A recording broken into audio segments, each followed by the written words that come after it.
in your medical malpractice trial during opening arguments, if I failed to tell the jury about something significant that you did that was bad when you were younger, can the defense use that against us when he makes his opening arguments? You want to know the answer? Come join me on this walk as I share with you exactly the answer to that question.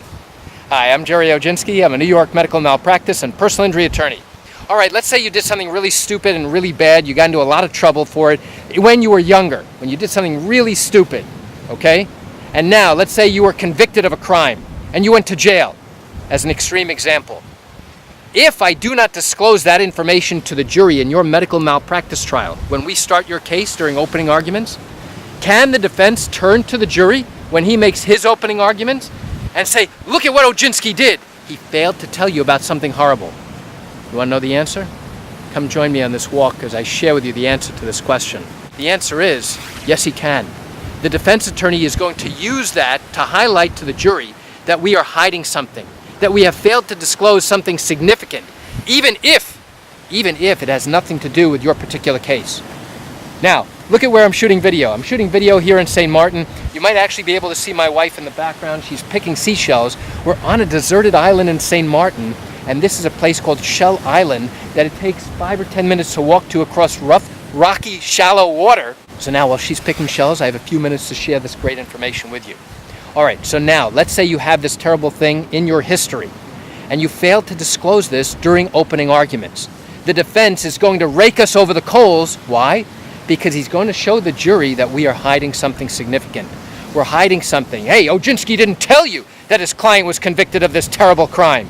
He didn't tell you that his client did jail time. He didn't tell you any of that. Why didn't he? And now he's going to raise certain suspicions and suggest that if we are hiding this, then clearly we're hiding more information that could certainly help the defense's case and clearly indicate that we don't have a valid basis for a case, that our case is all smoke and mirrors. So it is critically important that if there is something damaging in your background, in your history, that we disclose it at the very beginning before the defense has an opportunity to point to us and say, hey, what's Oginski and his client hiding? They should have disclosed this. And you know what? He's right. So why do I share this quick information with you?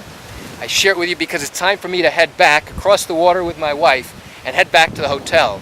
But more importantly, I share it with you to give you an understanding of what goes on in these medical malpractice cases in New York.